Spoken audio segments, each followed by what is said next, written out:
So after taking 20 minutes on the introduction and opening up some doors, hopefully we can get through these like next few bits a little bit quicker. I'm not making any promises, but so web environment integrity. With the web environment integrity API, websites will be able to request a token that attests key facts about the environment their client code is running in. For example, this API will show that a user is operating a web client on a secure Android device. Tampering with attestation will be prevented by signing the tokens cryptographically. So basically what the example that they're using is that if you root your Android device, then it's quite likely that you will not be able to connect to any web sites because of the user opening the device and making it more vulnerable to attacks. And like I said in the last video, this is kind of what they're trying to prevent, is an attacker being able to take advantage of an exploitable or very vulnerable device and attacking into a secure system that they're logging into via this vulnerable device.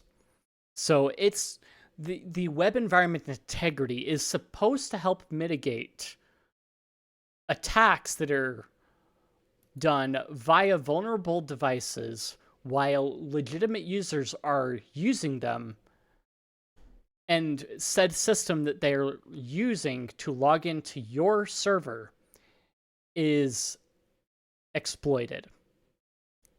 And so you can't like just reroute off of there into a secure system using the session tokens that are already there. Websites will ultimately decide if they trust the verdict returned from the attester. It is expected that the attesters will typically come from the operating system platform as a matter of practicality. However, this explainer does not prescribe that. For example, multiple operating systems may choose to use the same attester. This explainer takes inspiration from existing native attestation signals, such as AppAttest and Play Integrity API.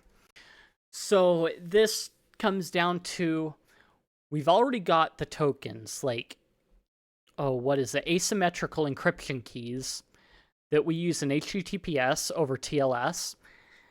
And so all we're doing is we're adding another attestation level to make sure that your client is legitimate. In a corporate environment, this very much makes sense. From a common user standpoint, in a lot of ways, this starts to turn into a very intrusive, like, privacy invading system of, we are verifying your system, please do not resist. Because we're using various APIs that verify that a system is safe, that, like, for example, if I were in a company that had a bring your own device policy, they want to make sure that my device is secure before I connect it to their system and install their app, because they don't want their information exfiltrated without my fault and without my knowledge. Because if I do it knowingly, then they can take action and things like that much easier. Whereas if it happens unknowingly to me, then that's a risk on them. And it's like, well, we allowed him to add his device to the network, so who's really at fault? Now, of course, on a corporate environment, it's like you compromise your device, then connected it to our network knowingly, and blah, blah, blah, blah, blah. But anyway, there's a tension between the utility for anti-fraud use cases requiring deterministic verdicts and high coverage, and the risk of websites using this functionality to exclude specific attesters or non-attestable browsers. We look forward to discussion on this topic and acknowledge the significant value add, even in this case where verdicts are not deterministically available. Example, holdouts. So basically, multiple browsers holding out on this new environment integrity scheme. So you try and add value by basically adding more DRM and more systems of invasion into a system to determine that they're safe. You're taking something from a corporate environment and blanketly laying it out for like everyone else to ensure like safety and your integrity.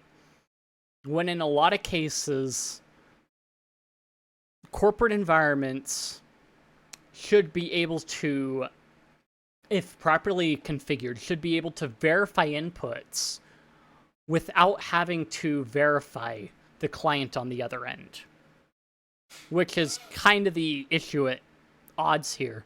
Is like, do we stick with what we have, or do we ensure, or do we invade the person's system as well to ensure that our system is okay to connect to them? Which makes sense in a corporate environment, because when you have an internal system and someone brings in their own outside host into your network, you want to ensure that it's safe in your environment. The issue is once people start connecting to your system from the outside, you've got to have a different way of ensuring that integrity.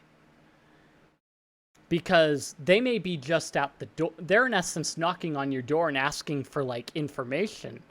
And then you hand it back to them. So you are the one at the door handing them the information that they ask for.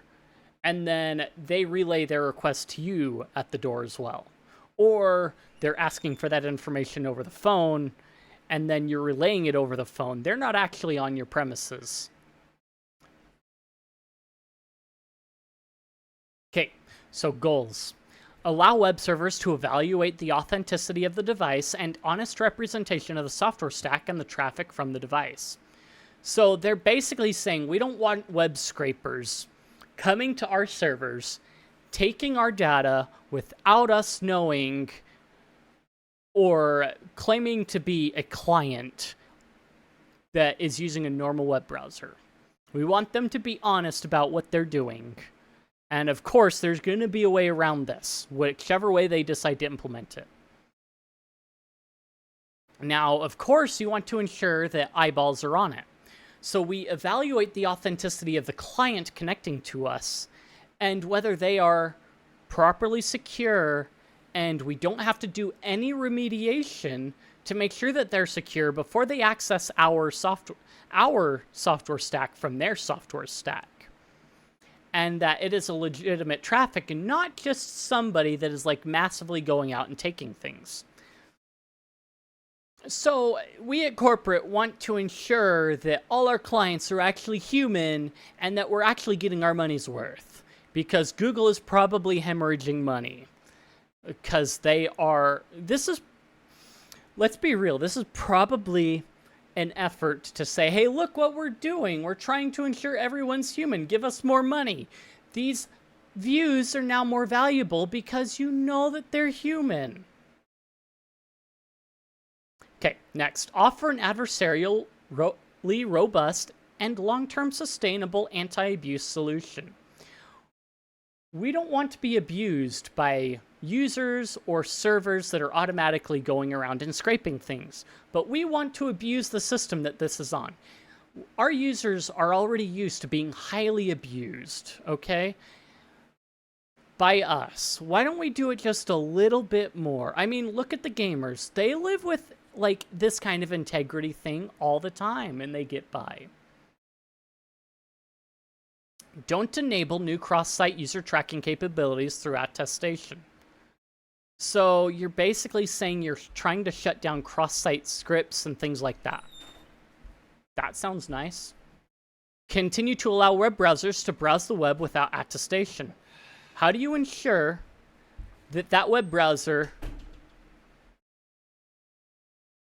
is legitimate? Because what you're saying here is you're not going to attest web browsers, but you want to attest everything and ensure that everything's secure. So when somebody goes into a web system in a banking application, that they'll be sure. And then, oh, we're not going to do that with web browsers though.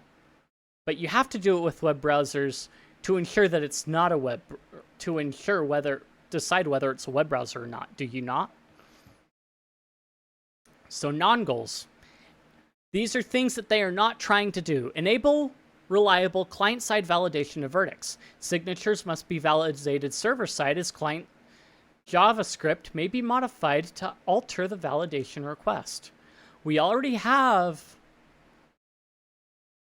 we already have server-side validation. It's called, like, sanitizing the input and validating input on the server end before you actually process it through the application that it is supposed to be processing through. Validating a user is just another step in that another layer that you're adding to that, which layered security makes sense. In this sense, is it really more secure to like ensure the validation of the client? In like 99% of cases, I'm pretty sure that most like mobile apps, when programmed properly, already have some sort of validation that they go through to ensure that the user is a genuine user and is in a valid environment. There are, of course, going to be ways around it, but that's always going to be the case. Another non-goal, enforce or interfere with browser functionality, including plugins and extensions.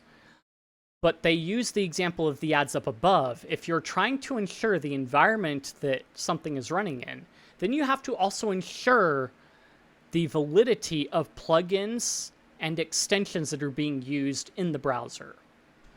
It becomes an issue of because then it becomes possible to have an extension or a plugin that could be malicious, that could run things on the website. So I feel like that they're just putting this there to sound nice.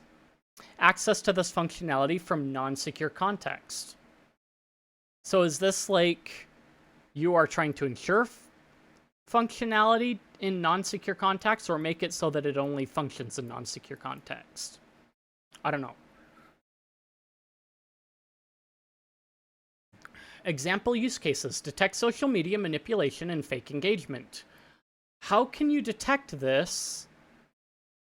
Well, this only ensures that the social media sites are the only ones that can drive fake engagement and social media manipulation. And again, there's going to be a way around it. They're going to find some fancy way to do it. And you're still going to have the same issue. But of course, you want to mitigate that as much as possible. So is this really the best way to do that? Detect non-human traffic in advertising to improve user experience and access to web content. So here's the issue. User experience. The user is already blocking ads out. You're using an application like NewPipe or FreeTube in order to avoid advertising. So how does advertising improve the user experience and their access to web content, other than the fact that websites are like, oh, you've got a blocker, unblock our site so that you can access it? They've already killed their own website. People are blocking ads to improve the user experience because either A, the ads get in the way, or B, their systems are potatoes and the ads are taking up way too much system resources to be worth it. Okay, detect phishing campaigns, web views, and malicious apps. Again, this comes down to user education. We already have a lot of systems in place to detect these kinds of things. And most browsers come with a system that'll warn them when something's a little bit fishy. So really, it's user education on recognizing those things. And they want to take the control and say, we will keep you safe. But how has that worked out in the past where they said, we'll keep you safe and keep your stuff safe? how many like different systems do we have to go through where central information has been centralized, or control over an experience has been centralized, and it has gone completely wrong?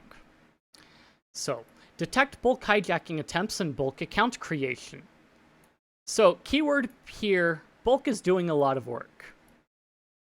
So, like, bulk hijacking would be hijacking bulk accounts or sessions, and then bulk account creation, which is basically running scripts to create a lot of accounts in order to facilitate social media manipulation and fake engagement. It makes sense why you want to mitigate this. There are probably better ways to do it in the account creation process rather than trying to attest the environment that they are doing it in. There are different ways to sanitize it, like input and things like that. And we've already got systems to like limit web server requests. I mean, I've accidentally tripped it a couple times, just like searching around, but there are already systems to account for like bulk server requests, which would include account creation. You've made 10 accounts from the system. Now, of course, there's also like IP spoofing and MAC spoofing that account into it in making that process. If you are paying attention to how many accounts are being created at once and it's a spike above normal, then maybe that's something to look into and what the demographic is or the trend is with each one. Detect large-scale cheating in web-based games with fake clients. Again, we've got... why are you playing web-based, like, web games in the browser? Because they're there. Like, are people really, like, cheating on that large a scale with it? I mean, most web games or online games in reality, which is probably what they're getting at, already have anti-cheat set up, and that still hasn't worked. And that in and of itself ensures the environment integrity of the system that they're playing from, because it's supposed to root out, cheating software. And it still doesn't work in many cases. Detect compromised devices where user data would be at risk. Again, now you are starting to veer into scraping through user devices and limiting them based on that, which, of course, you don't want a compromised device to access a server, because that compromised device can be used as a vector to attack the secure server, because a user likely has a way to get in past some of the security guards, and then a malicious actor would have access to the system and be able to find ways to exploit it further. Detect account takeover attempts by identifying password guessing. So we've already got systems like this. It's called my server flags me whenever someone is entering a password wrong. Now, it'll automatically lock. A lot of systems are in place that will lock a user out for a certain amount of time before they can go again, or lock them out completely until an admin takes action to open the account up. This also, this is like one small, like, very unique, one small use case, not like session hijacking where someone sniffs for the cookie. So let's see. I don't see that in here. How do you ensure the integrity that someone isn't being sniffed and that their cookies aren't being taken? We've already got HTTPS to help with that and other things that way. So how is this not... do we not have something for this already? Because basically identifying password guessing means that anybody, if you ensure the integrity of a system, how do you know it's that user system or the attacker versus the attacker's system, because both can be guessing the password, but how do you identify who the malicious person is when both are already guessing passwords? It just seems kind of flawed, because we've already got systems in place to take care of like password guessing as it is. You're basically addressing brute forcing right here. And we've already got the systems and stuff in place to like detect that. You're not doing anything new, really. And 20 minutes again, so we'll kind of split it up again and go on to the next little bit in the next one. If you enjoyed the video, then like, comment, subscribe, feed the algorithm, boost the video up, share this video with your friends. If you found it informative or you just want to chat, I've got plenty of places in the description, Discord, Guilded, and what have you. Check those out, and I will see you guys in the next one.